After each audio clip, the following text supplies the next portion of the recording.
নমস্কার বন্ধুরা, তোমরা সবাই কেমন আছো? বাজারে তো এখন কচু উঠেছে, তাই নিয়ে এসেছে মা বানাচ্ছে কচুর দম।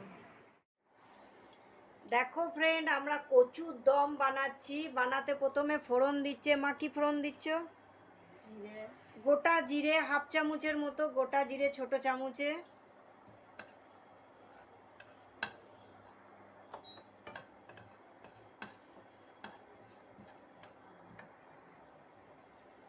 দিয়ে একটা তেজপাতা আর একটা শুকনো লঙ্কা ওর মধ্যে ফোড়ন দিচ্ছে।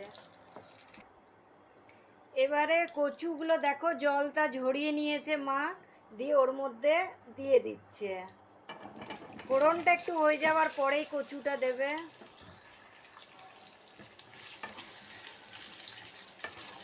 দেখো এমনি করে একটু ভাজছে, দেওয়ার সঙ্গে সঙ্গেই তোমরা হলুদটা দিয়ে দেবে। দেখো মা দিয়ে দিচ্ছে হলুদটা, আর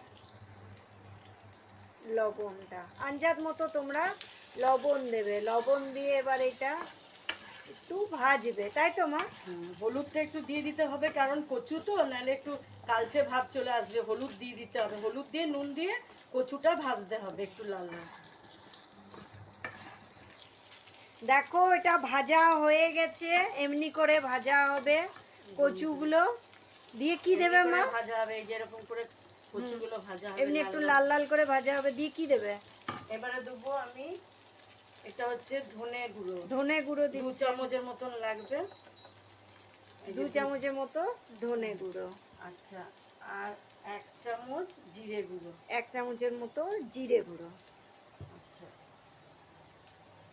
এর মধ্যে 1 চামচ আর একটুখানি আদা।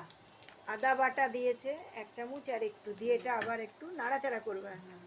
আচ্ছা, আর যে যেমন তোমরা ঝাল খাও লঙ্কা গুঁড়ো। সেই রকম তোমরা লঙ্কা দেবে। আচ্ছা, একটু স্বাদ মতন মিষ্টি, একটু অল্প মিষ্টি তোমরা দিলেও দিতে পারো, না দিলেও না দিতে পারো। যারা চিনি খাও না তারা দিও না। আর এটা একটু দম তো, একটু চিনি দিলে আমাদের কালারটাও আসবে। একটু সামান্য জল দিতে হবে। একটু জল দিয়েছে, দিয়ে এটা কষছে মা।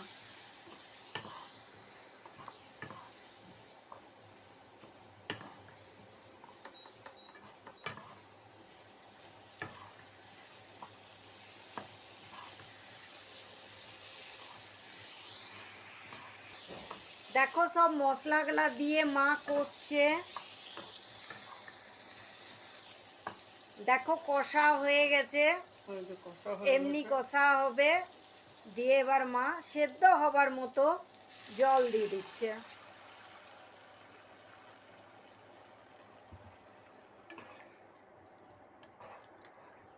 দেখো জল দেওয়া হয়ে গেছে, এবার এটা সিদ্ধ হবার মতো আমরা ঢাকা দিয়ে দিলাম।